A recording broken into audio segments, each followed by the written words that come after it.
नमस्कार, dB live Maharashtra की breaking में आपका स्वागत है। मैं हूं आंचल और मेरे साथ मौजूद हैं मेरे सहयोगी अमलेंदु उपाध्याय। तो बहुत बहुत स्वागत है अमलेंदु जी आपका हमारे साथ जुड़ने के लिए, और हम मेरे तमाम दर्शकों का बहुत बहुत स्वागत है महाराष्ट्र डीबी लाइव में। तो जैसे कि आप जानते हैं कि महाराष्ट्र में चुनाव चल रहे हैं, ऐसे में सियासी बयानबाजी भी देखने को मिल रही है और इस दौरान बहुत सारे घटनाक्रम सामने आ रही हैं, तो इसी पर हम बात करेंगे।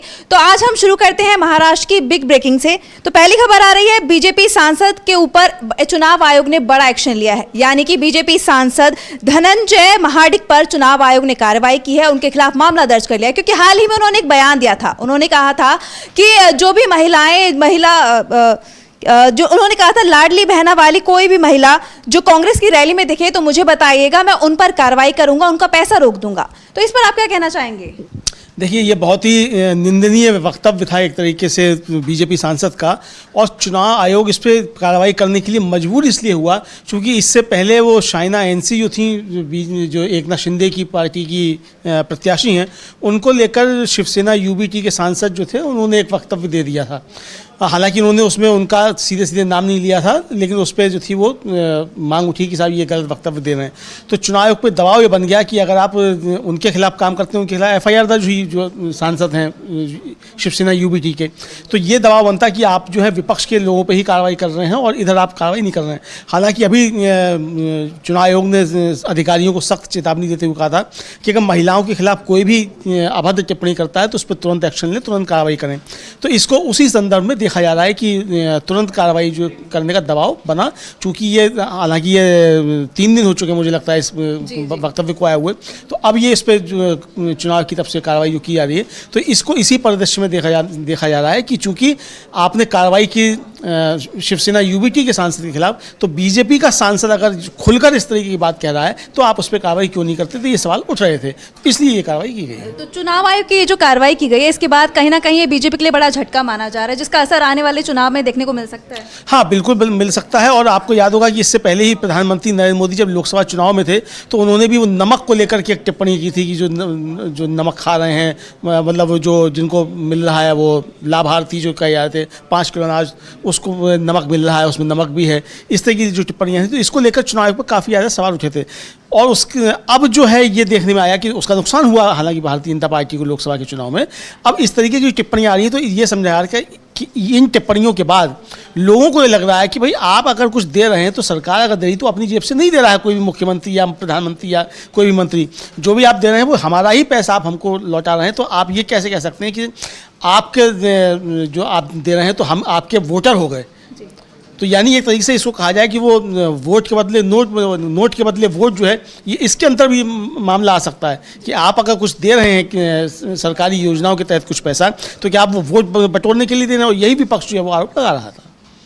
तो अब बढ़ते हैं अगली खबर की ओर। तो अगली खबर है, कांग्रेस ने महाराष्ट्र में अपने बागियों पर बड़ी कार्रवाई की है, शिकंजा कसा है बागियों के ऊपर। ये खबर आ रही है महाराष्ट्र से। जी हां, बागियों पर कार्रवाई करते हुए कांग्रेस ने 28 बागियों को सस्पेंड कर दिया है। इस पर आप क्या कहना चाहेंगे? देखिए, जो बागियों को सस्पेंड किया है कांग्रेस ने, ये बड़ा एक्शन लिया है और ये पहले ही तय हो गया था।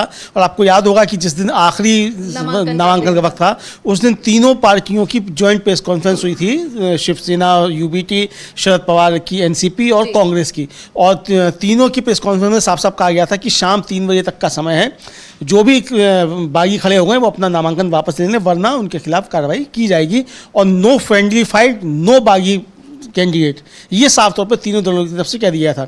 उद्धव ठाकरे ने भी अपने लोगों पर कार्रवाई की जो बागी बनकर खड़े हुए थे, और इधर कांग्रेस ने भी जो बागी बनकर खड़े हुए थे उन पर कार्रवाई की है। यानी ये साफ संदेश दिया गया है महाविकास अघाड़ी की तरफ से कि कोई फ्रेंडली फाइट नहीं होगी, और कोई भी बागी प्रत्याशी खड़ा होकर ये कहे कि हम फला पार्टी से हैं और इसलिए हमको वोट दो, तो इसको स्वीकार नहीं किया जाएगा। तो एक बड़ा मूव जो है ये महाविकास अघाड़ी की तरफ से ये समझा जा सकता है कि महाविकास अघाड़ी एकजुट होकर जा रहा है। उसके जो भी प्रत्याशी हैं वो पूरे गठबंधन के प्रत्याशी हैं, और कोई भी गठबंधन का दल किसी भी बागी को कहीं भी समर्थन नहीं देगा। ये साफ तौर पर संकेत देने के लिए किया गया है।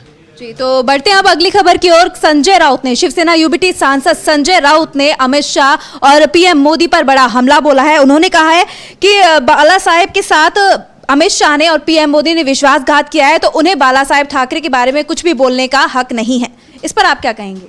ये तो बहुत बड़ा एक तरह से कहा जाए प्रहार है शिवसेना की तरफ से, यानी शिवसेना यूबीटी की तरफ से, क्योंकि लगातार ये आरोप लगता रहा और जिस समय इनका गठबंधन टूटा था 28 साल के बाद शिवसेना और बीजेपी का गठबंधन टूटा, और गठबंधन टूटा किस बात पे, उद्धव ठाकरे का कहना ये था कि अमित शाह ने वायदा किया था कि 2.5 साल का दोनों का मुख्यमंत्री होगा, और अमित शाह ने फिर वो वायदा भूल गए, यानी बीजेपी वो वायदा भूल गई और अपना मुख्यमंत्री बनाने लगी, और फिर उसने बाला साहब ठाकरे की पार्टी जो थी उसमें विश्वासघात कराकर और सरकार जो थी वो एकनाथ शिंदे की बनवा दी।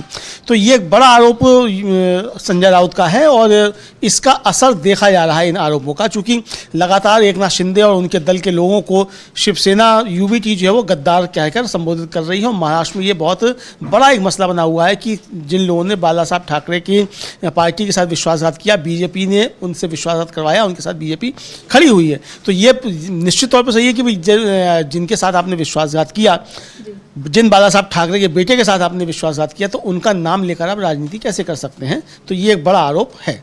तो एक बार सुन लेते हैं कि क्या कुछ कहा है संजय राउत ने। प्रधानमंत्री का बयान, अमित शाह और प्रधानमंत्री का बयान है, उन्होंने ओपन चैलेंज किया है कि उद्धव ठाकरे को कांग्रेस से बाला साहब ठाकरे की तारीफ करवाना चाहिए, क्योंकि वो भाजपा। आप तारीफ बहुत करते थे, अमित शाह जी, नरेंद्र मोदी जी, हाँ बहुत तारीफ करते थे एक जमाने में, लेकिन यही अमित शाह जी और नरेंद्र मोदी जी ने बाला साहब ठाकरे की शिवसेना के बारे में जो विश्वासघात किया है उसके बारे में आप बताइए। आपने बाला साहब ठाकरे की शिवसेना बेच दी, बेचने का काम किया, पहले खरीदने का काम किया, फिर शिंदे को बेच दिया आपने। तो आपको बाला साहब ठाकरे का नाम लेने का कोई अधिकार नहीं है। हमको मालूम है बाला साहब ठाकरे जी क्या है और आप क्या है। एकनाथ शिंदे जैसे एक व्यक्ति जिसका शिवसेना से कोई संबंध नहीं रहा शिवसेना के निर्माण में, उसको आपने हमारी पार्टी को बेच दिया। इसलिए बेच दिया कि वो हमारे विधायक तोड़ सका, ताकत ईडी सीबीआई पैसे की ताकत पर। तो आप बाला साहब ठाकरे का नाम कैसे ले सकते हो? आप ये झूठा प्यार दिखाने की जरूरत नहीं है। अमित शाह ने लोगों के साथ तो जैसा आपने सुना कि संजय राउत ने ये इतना कुछ कह दिया, और इसके बाद हम बात करते हैं अगली खबर की कि जैसा कि आप जानते हैं कि महाराष्ट्र में चुनाव है और चुनाव के बीच सियासी बयानबाजी देखने को मिल रही है। तो इस वक्त सीएम योगी का एक बयान बटेंगे तो कटेंगे सुर्खियों में बना हुआ है। इस पर सुप्रिया सुले ने पलटवार करते हुए कहा है कि महाराष्ट्र की जनता इस तरह का बयान, इस तरह की राजनीति को स्वीकार नहीं करेगी। तो क्या कुछ कहा है सुप्रिया सुले ने, एक बार सुनते हैं। This is nothing new. This is the new culture of the BJP to threaten people. This is completely against the Constitution of India, and I condemn such behaviors. As we can see, there's a lot of Sabha going on in BJP. As we can see, they have faced a huge loss in Lok Sabha. What do you think about Narendra Modi and Amit Shah taking so much of Sabha in Maharashtra? We always take it. Atiti Devo Bhava. In a vibrant democracy, everybody should participate. Yogi ji has also said from BJP, बटेंगे तो कटेंगे, how do you look at it? It's very sad. In Maharashtra, तो जैसा कि आपने सुना कि सुप्रिया सुले ने साफ साफ कह दिया है कि महाराष्ट्र की जनता इस तरह की राजनीति को स्वीकार नहीं करेगी। तो इस पर आप क्या कहेंगे अमलेंदु जी? जी बिल्कुल, वो तो साफ दिखाई पड़ रहा है कि प्रधानमंत्री को भी मजबूर होना पड़ा कि बटोगे तो कटोगे से किनारा करने के लिए, फिर उनको नारा देना पड़ा एक है तो सेफ है।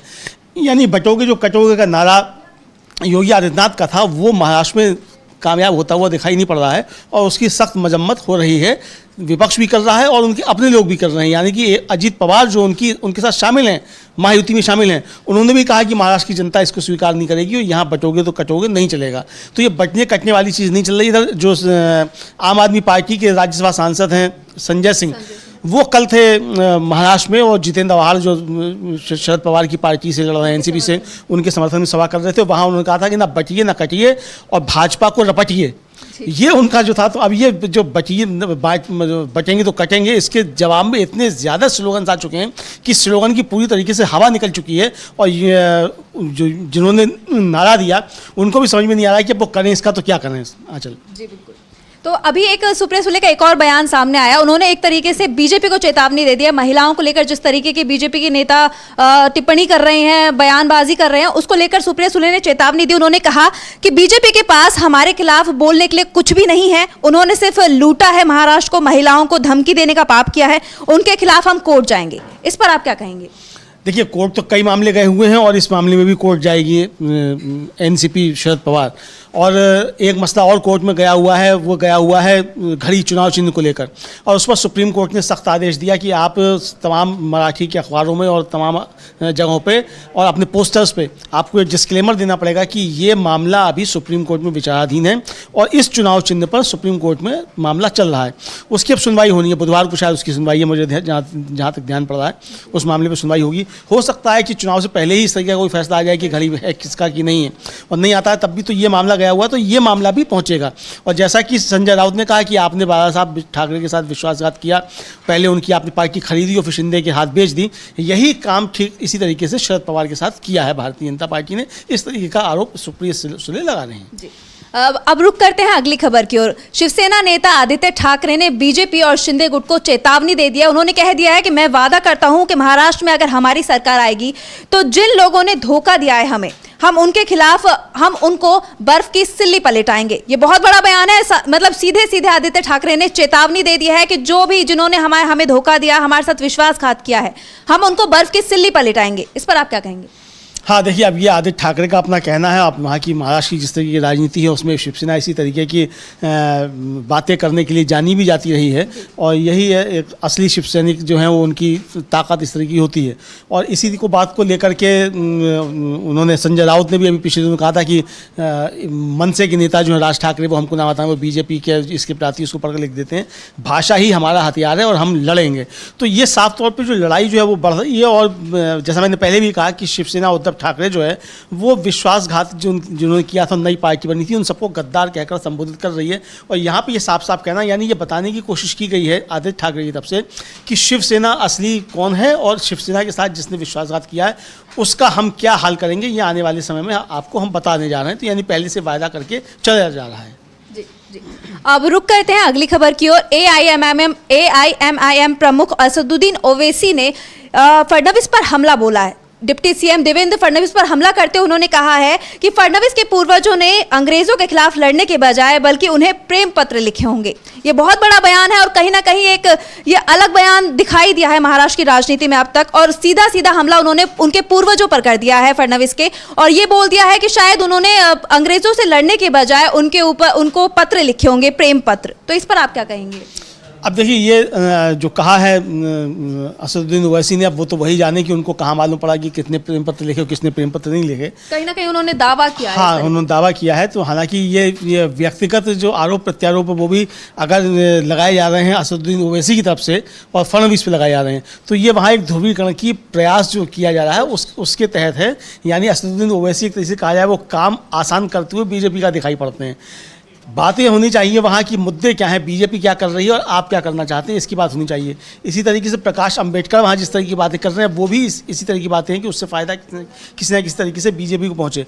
पिछले दिनों हम लोगों ने चर्चा भी की थी कि एकनाथ शिंदे की प्रकाश अंबेडकर से मुलाकात भी है। तो ये बहुत सारी चीज़ें चल रही हैं। बीजेपी असल में वहाँ कई मोर्चों पर काम कर रही है अपने सहयोगियों के साथ। दूसरा, किस तरीके से इंडिया गठबंधन को नुकसान पहुँचाया जाए उसके साथ, और दूसरा जो बटोगे तो कटोगे का नारा है उसको किस तरीके से दूसरे लोगों से भी लागू करवाए, यानी ओवैसी या प्रकाश अंबेडकर से लागू करवाया जाए और फिर बताया जा सके कि तो हम सही कह रहे हैं, बटोगे तो कटोगे। तो इस नीति पे चलते हुए दिखाई पड़ते हैं। बटोगे तो कटोगे का जो बयान सीएम योगी ने दिया था, इस पर अब एक विज्ञापन भी छपा गया है। महाराष्ट्र में विज्ञापन जारी किया गया है जिस पर पीएम मोदी ने एक नारा दिया है कि एक रहेंगे तो सेफ रहेंगे। इस पर आप क्या कहेंगे?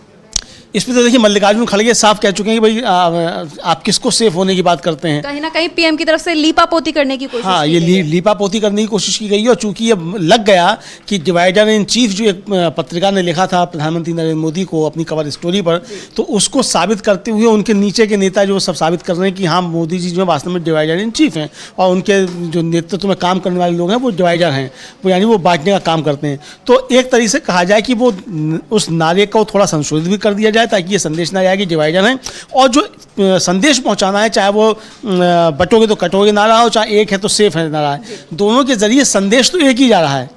तो वो संदेश भी चला जाए और ये आरोप लगने से बच जाएगी हम जो है सब वो बांटने का काम करते हैं, यानी टुकड़े टुकड़े गैंग असली जो है वो बीजेपी है, इस आरोप से बचा जाए, इसलिए फिर इस तरीके का नारा दिया गया। और आज वो आप बतानी है जिस तरीके से कि अखबारों में वो विज्ञापन छपा है। जी, रुक करते हैं अगली खबर की ओर। तो ये खबर है अभिनेता रितेश देशमुख। अभिनेता रितेश देशमुख ने अपने भाई और कांग्रेस नेता के लिए उनके समर्थन में रैली की और उन्होंने कहा कि जो लोग धर्म को खतरे में बताकर वोट मांग रहे हैं, असल में इनकी पार्टी खतरे में है।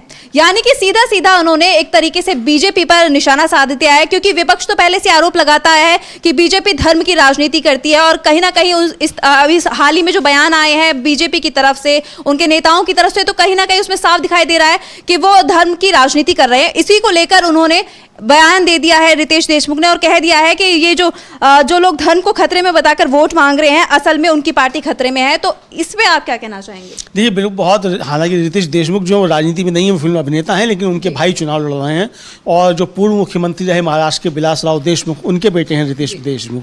तो उन्होंने प्रहार तो एकदम बिल्कुल कायदे का किया। वाजिब सवाल है कि भाई 10 साल से तो नरेंद्र मोदी सत्ता में है, 2.5 साल से वहाँ महाराष्ट्र में आपकी सरकार है, उत्तर प्रदेश में 7 साल से ज़्यादा हो गया योगी आदित्यनाथ की सरकार है। तो हिंदू खतरे में क्यों, ये हिंदू खतरे में क्यों आ गया जब आप सरकार में हैं? जी, अगर हिंदू खतरे में, जैसा आप बता रहे हैं कि हिंदू खतरे में है, तो उनका कहना यही कि हिंदू खतरे में नहीं है, कोई खतरे में नहीं है, खतरे में इनकी पार्टी है। चूंकि आपकी सरकार नहीं बन रही है और आपको लग रहा है कि राज्य आपके हाथ से जा रहा है, तो इसलिए आप ये बटोगे तो कटोगे और हिंदू खतरे में इस तरीके के नारे दे रहे कहीं हैं। ना कहीं बीजेपी बौखलाई हुई नजर आ रही है। उनको डर लग रहा है कि कहीं उनके हाथ से सत्ता फिसल तो नहीं जाएगी। जी हाँ, बिल्कुल यही लग रहा है और इसीलिए इस तरीके के नारे दे रहे हैं।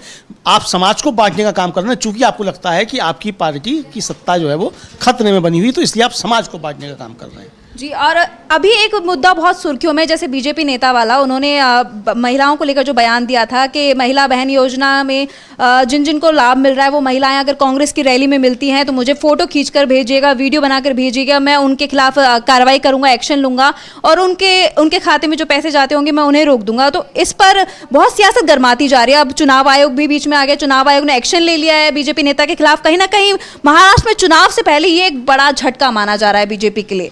तो इस पर आप और क्या कुछ जानकारी देंगे?